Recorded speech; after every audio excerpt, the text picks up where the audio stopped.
Hi, Michael Rourke. I will be doing the MTSS Shin taping. Yeah, so. So, generally when you have shin splints, the pain is about right here. So we will start off with some pre-wrap. You want to make sure that you start below the point of pain and go a little bit below and a little bit higher than, just to make sure that we cover up the initial point of pain right there. And as you are doing your shin splint taping, you want to make sure that you're pulling the muscle this way. So you want to start, you want to do steep angles so you don't get bubbles in your tape. You want to make sure that you start here, and as you come around, have a steep angle so that you are pulling up at the muscle. And then as you go up the leg, you want to make sure that you go steeper each time to make sure that you're not pulling too hard, but you do want to have good solid compression. Again, as you go up the leg, you want to have a steeper angle. And finally, here.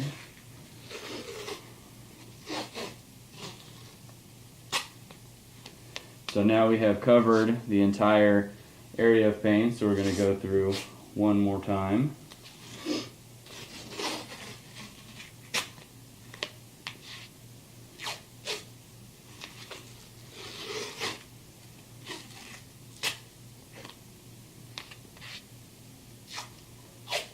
And again, as we're going up the shin, we want it to be a steeper angle each time, pulling the muscle inwards.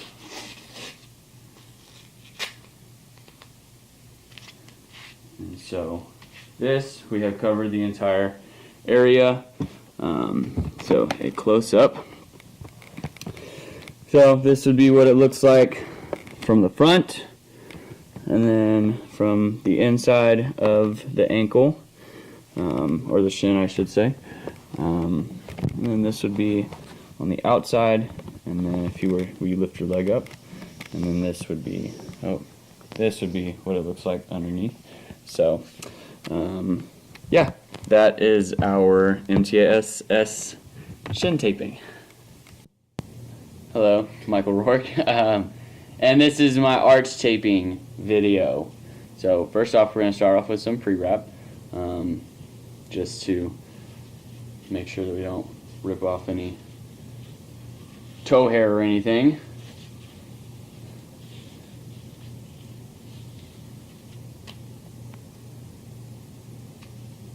Oh man, it's okay. Happens to the best of us. Alright, so first thing that we're going to do is just to increase a little bit of mobility with the athlete. We're going to set an elastic tape anchor at the top, just to, you know, if you make this too tight, the foot doesn't perform quite as well as you would want to. So I'm going to set an anchor at the top of the foot. And then we're going to take 1-inch tape, and we are going to do teardrops around the ankle. So we're going to start here, and we will anchor it. Oh, by the way, anchor it here. You're going to come around the heel and back up here. And then as we go around with our next teardrop, you want a little bit of a 50-50 cover up right here. So again, we're going to come down around the ankle, come up with a 50-50 cover up of the previous strand. Make sure that all of this is down. Go here.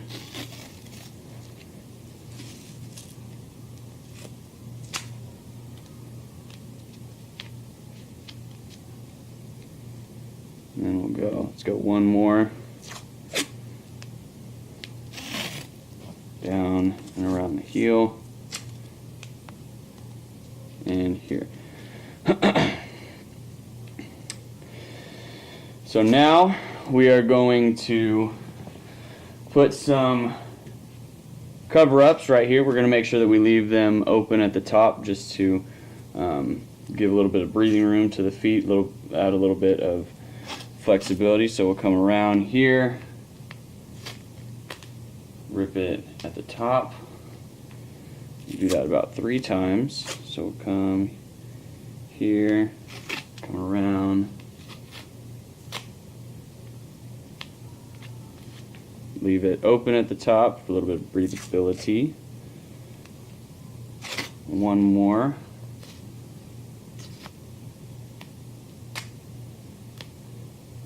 And finally, you don't have to, but just to allow for a little bit more flexibility, you can finish up with some of your stretchy tape around here, and you don't have to, but you can come around the heel and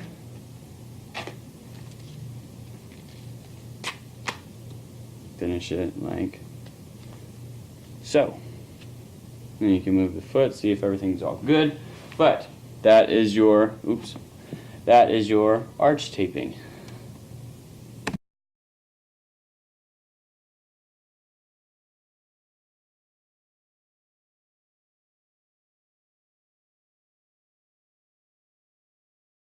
Alright, hello, Michael Rourke, and I'm going to be doing buddy taping. I don't have the smaller tape, so I have taken the tape that I do have and ripped off a smaller piece because you don't want to have too much tape whenever you are buddy taping. And so anyways, when you are taping your fingers together, you want to, like, let's say that the ring finger is the one that is the injured finger. You want to tape it to a finger that's a little bit longer. So like, let's say that you're playing basketball and it hits right here. You are making sure that this finger doesn't get further injured.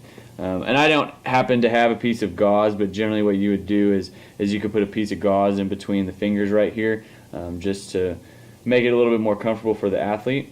But anyways, while you are taping, you want to make sure that you start a little bit closer down as far as the hand is concerned.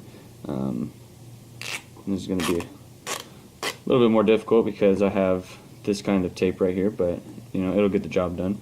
And so you're going to come around 3 times. Maybe I should. No, this will be good. So 1. Your fingers are kind of in the way. Yeah, I can't control it. 2. And then we'll go one more time through. And 3. And you want to rip it at the top, just because you don't want it to. Generally, whenever you have them ripped off at the bottom, it's easier for it to come unraveled. And so then we're going to do a little bit more towards the top of the finger, towards the top knuckle. Again, you're going to go 3 times through, or 3 times around, I should say. So we're going to go 1,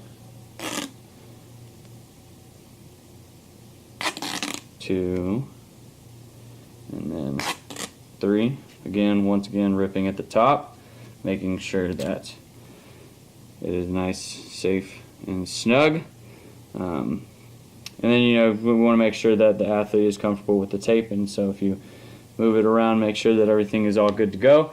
Again, I would put some gauze in there just to keep from the sweating and the comfortability of the athlete, but there is a buddy tape. Thanks.